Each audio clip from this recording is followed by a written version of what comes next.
नमस्ते बच्चों, स्वागत है आपका फिर से आपके अपने YouTube चैनल SLT टेकन पर। बच्चों, आज की क्लास में हम कक्षा 6 की गणित के अध्याय 6 जिसका नाम पूर्णांक है कि प्रश्नावली 6.1 के 6 से 10 तक के सवालों को हल करेंगे। इससे पहले के वीडियो में हमने 5 तक के सवालों को हल कर लिया है। यदि आपने वो वीडियो नहीं देखा है तो उसका लिंक आपको आई बटन और डिस्क्रिप्शन में मिल जाएगा, वहां से आप उन वीडियो को देख सकते हैं। वीडियो शुरू करें उससे पहले आप इस वीडियो का लिंक अपने अन्य साथियों को शेयर कर दीजिए, जिससे उनको भी इसका लाभ मिल सके। और ये वीडियो यदि आपको पसंद आए तो इसको लाइक करें, और यदि चैनल पर पहली बार आए हैं तो चैनल को सब्सक्राइब अवश्य कर लें, जिससे प्रत्येक वीडियो की सूचना आपको समय पर मिलती रहे। तो चलिए शुरू करते हैं आज की क्लास।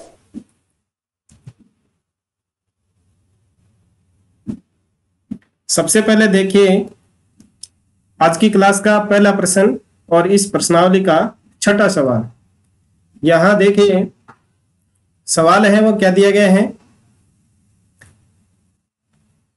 निम्नलिखित युग्मों में कौन सी संख्या संख्या रेखा पर दूसरी संख्या के दाहिनी ओर आएगी। तो मैंने आपको पिछली क्लास में आपको बताया था कि ये जो संख्या रेखा होती है उसके बीच में 0 होता है, और इसके दाहिनी तरफ है वो होती हैं धनात्मक संख्याएं। कौन सी संख्याएं होती हैं?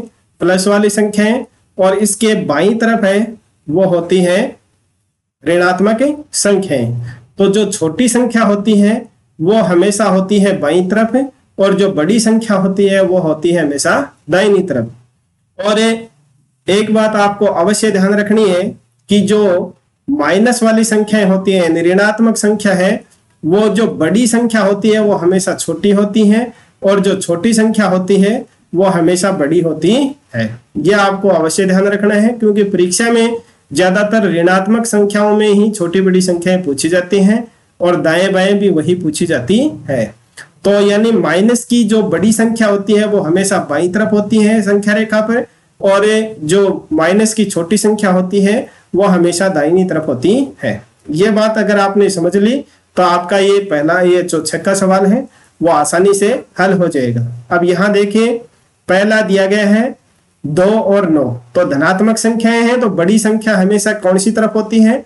दाहिनी तरफ होती है। तो इसका आंसर आप इस तरह से लिख देंगे, संख्या 9 संख्या रेखा पर संख्या 2 के दाईं ओर स्थित है। क्योंकि 2 आपको यहाँ मिलेगी और 9 इस तरफ मिलेगी, तो ये कौन सी तरफ हो गई? यहाँ दाहिनी तरफ हो गई। दूसरा दिया गया -3 और -8। अभी मैंने आपको बताया है कि जो बड़ी संख्या होती है वो क्या होती है? बाईं तरफ होती है, और जो माइनस की छोटी संख्या होती है वो दाहिनी तरफ होती है। तो इसका आंसर आप लिख देंगे -3 संख्या रेखा पर संख्या 8 के दाहिनी तरफ होगी। तो यहाँ देखिए ये -3 इस तरफ होगी, -8 यहाँ होगी, तो यानी ये दाहिनी तरफ है। कौन सी संख्या है? -3 है, वो दाहिनी तरफ है। अगला 0 और -1। तो यहाँ इसमें देखिए 0 है वो दाहिनी तरफ होगा, 0 संख्या रेखा पर -1 के दाहिनी ओर स्थित होगा। फिर दिया गया है डी का -11 और 10। तो यहाँ एक ऋणात्मक संख्या एक धनात्मक है, तो आपको धनात्मक संख्या है वो हमेशा दाहिनी तरफ होती है। तो ये 10 है संख्या रेखा पर संख्या -11 के दाहिनी ओर स्थित है। ठीक है। ई वाला है उसमें -6 और +6। तो +6 है वो दाहिनी तरफ होगी। ठीक है। ये इसमें -3 है, ये मत समझ लेना आप। और इसमें ये 0 है वो दाहिनी तरफ है, और इसमें 9 है वो दाहिनी तरफ है। ठीक है। तो यहाँ -6 है वो होगी दाहिनी तरफ, संख्या 6 संख्या रेखा पर -6 के दाहिनी तरफ और स्थित होगी। फिर लास्ट देखिए 1 और -100। तो -100 है वो छोटी संख्या है, +1 बड़ी है, तो 1 संख्या रेखा पर संख्या 100 के दाईं ओर स्थित होगी। इस तरह से आपको पहले सवाल को हल करना है। अब देखिए नेक्स्ट 7 का सवाल।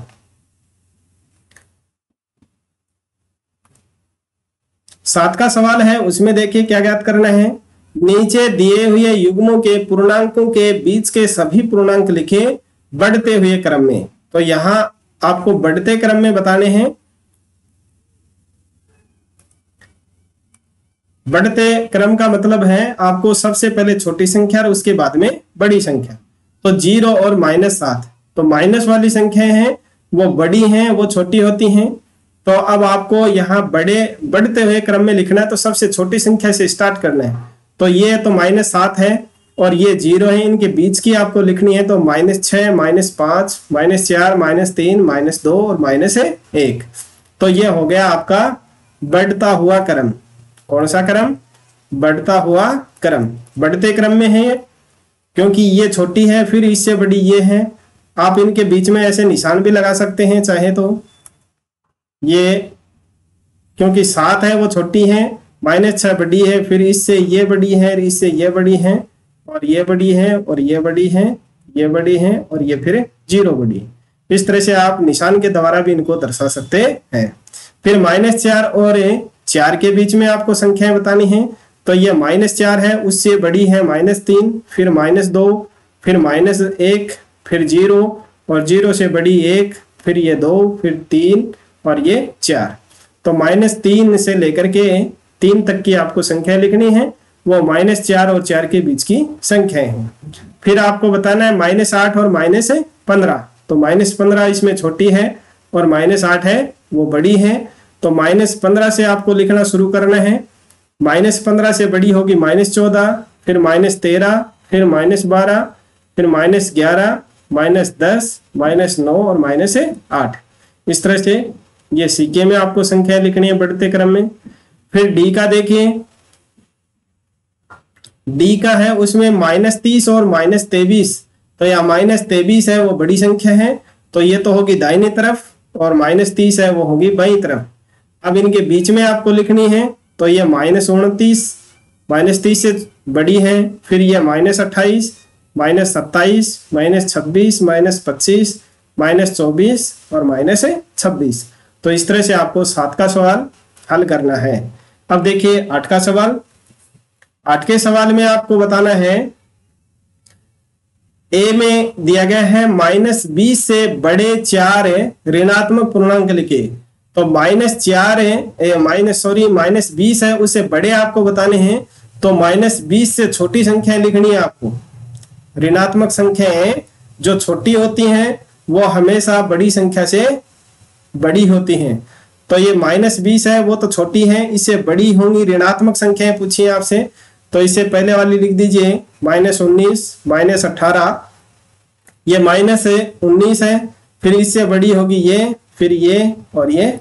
इस तरह से आपको लिखनी है -18, -17, -16 और -1 से लेकर के -19 के बीच में कोई भी आप 4 संख्याएं बता सकते हैं, वो सभी संख्याएं -20 से बड़ी होंगी। अब बी का देखिए, इसमें बताना है -10 से छोटे 4 पूर्णांक। छोटे बताने हैं तो अब -10 से आगे की तरफ चलना है आपको। -10 है उससे छोटी होगी -11, और फिर ये -12, -13, -14, और इसके बाद में आप कोई भी -14, -15, -16 इनमें से कोई सी भी आपको 4 संख्याएं बतानी है। तो ये हो जाएगा आपके बी पार्ट का आंसर। और अब देखिए 9 का सवाल। 9 का सवाल है, उसमें देखिए क्या ज्ञात करना। निम्नलिखित कथनों के लिए सत्य और असत्य बताना है। यदि कथन असत्य है तो उसको सत्य बना करके भी आपको बताना है कि सही क्या है। तो पहला दिया गया संख्या रेखा पर -8 है -10 के दाईं ओर स्थित है। यह कथन है वो सत्य है। क्यों है? क्योंकि जैसे ये 0 है तो यहाँ देखिए इस तरफ ये ऐसे संख्याएं चलेंगी, तो यहाँ -8 होगा मान लिया, और ये होगा -10। तो ये -8 है वो इस 10 के दाईं ओर स्थित होगा, तो इसे ये कथन है वो सत्य है। फिर दूसरा देखिए, संख्या रेखा पर -100 -50 के दाईं ओर स्थित है। तो -100 है वो आपका इस तरफ होगा, और -50 है वो इस तरफ है होगा। तो यहाँ ये संख्या है 50 है वो दाईं तरफ है, न कि 100 है। तो ये कथन असत्य है। इसका सत्य क्या होगा? संख्या रेखा पर -100 -50 के बाईं ओर स्थित होगा। ये -50 है तो इसके बाईं ओर स्थित होगा ये 100, न कि दाईं ओर स्थित होगा। ठीक है। अब सी का देखिए, सबसे छोटा ऋणात्मक पूर्णांक -1 है। तो -1 है वो सबसे छोटा ऋणात्मक पूर्णांक नहीं है, बल्कि सबसे बड़ा है। जो ऋणात्मक पूर्णांक है उनमें -1 है वो सबसे बड़ा पूर्णांक है, सबसे छोटा पूर्णांक नहीं है, क्योंकि माइनस की संख्याएं जैसे जैसे बढ़ती हैं वो उतनी ही छोटी होती चली जाती हैं। तो ये सी वाला कथन है वो भी असत्य है, और इसका सत्य कथन होगा -1 सबसे बड़ा ऋणात्मक पूर्णांक है। डी का देखिए, -26 पूर्णांक -25 से बड़ा है। तो ये कथन है वो भी असत्य है, क्योंकि माइनस की बड़ी संख्या है वो हमेशा छोटी होती है। तो इसका सत्य कथन क्या होगा, -26 पूर्णांक -25 से छोटा है। इस तरह से आपको 9 का सवाल है, उसमें सत्य और असत्य कथन बताना था, और असत्य कथन को सत्य करके आपको लिखना था। अब देखिए इस प्रश्नावली का लास्ट प्रश्न 10 का सवाल। 10 के सवाल में देखिए क्या ज्ञात करना है। एक संख्या रेखा खींचिए और निम्नलिखित प्रश्नों के उत्तर दीजिए। तो देखिए यहां हमने ए के लिए ये संख्या रेखा खींच रखी है। यदि हम -2 के दाईं ओर 4 कदम चले तो ये रहा -2, और अब इसके 4 कदम आपको दाहिनी तरफ चलना है। दाहिनी तरफ चलने का मतलब आपको उससे बढ़ते क्रम में चलना है। तो ये हो गया 1 कदम, फिर ये दूसरा, फिर तीसरा, और ये चौथा। तो 4 कदम के ऊपर आप कौन सी संख्या पे आ गए, +2 पर। तो हम किस संख्या पर पहुंच जाएंगे, तो इसका आंसर हो जाएगा +2 पर। आंसर आप पूरा लिख दें। यदि हम -2 के दाईं ओर 4 कदम चले तो हमें +2 संख्या पर पहुंचे जाएंगे। ठीक है। इसी तरह से बी का करना है आपको। यदि हम 1 के बाईं ओर 5 कदम चले, अब आपको बाईं तरफ चलना है, 5 कदम चलना है, तो किस संख्या के ऊपर पहुंच जाएंगे वो आपको बताना है। तो आप शुरू में 1 के ऊपर थे, और अब आपको बाईं तरफ चलना है, इस तरफ आपको चलना है। तो 1 कदम, फिर ये 2 कदम, फिर ये 3, ये 4, और ये 5। तो कौन सी संख्या पे आ गए आप, -4 पे। तो जो दूसरा जो प्रश्न है बी पार्ट है, उसका आंसर हो जाएगा -4। यदि हम 1 के बाईं ओर 5 कदम चले तो हमें -4 पर पहुंच जाएंगे। सी का देखिए, यदि हम संख्या रेखा पर -8 पर हैं तो -13 पहुंचने के लिए हमें किस दिशा में चलना होगा, यानी बाईं दिशा में चलना होगा, क्योंकि माइनस की जो बड़ी संख्याएं हैं वो जो संख्या है उसके बाईं तरफ होती है। तो आप कौन सी दिशा में जाएंगे, बाईं तरफ जाएंगे।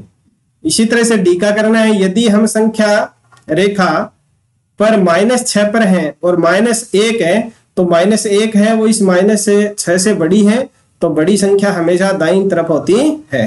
तो पहुंचने के लिए हम किस दिशा में जाएंगे, तो हम जाएंगे दाईं दिशा में, दाईं तरफ चलेंगे। और इसमें आपको कौन सी दिशा में जाना था, बाईं दिशा में जाना था, यानी बाईं ओर आपको जाना था। ठीक है। तो इसी के साथ में आपकी जो प्रश्नावली 6.1 है वो समाप्त होती है। आशा है आपको वीडियो पसंद आया होगा, सवाल अच्छे से समझ में आए होंगे। तो इसको लाइक कर दीजिए। यदि चैनल को अभी तक सब्सक्राइब नहीं किया है तो चैनल को सब्सक्राइब कर लीजिए, और अपने अन्य साथियों को भी इस वीडियो का लिंक शेयर करें, जिससे उनको भी इसका लाभ मिल सके। और यदि किसी प्रश्न में यदि कोई डाउट है तो कमेंट बॉक्स में लिख करके अवश्य बताएं। मिलते हैं अगली क्लास में, तब तक के लिए नमस्ते, थैंक यू।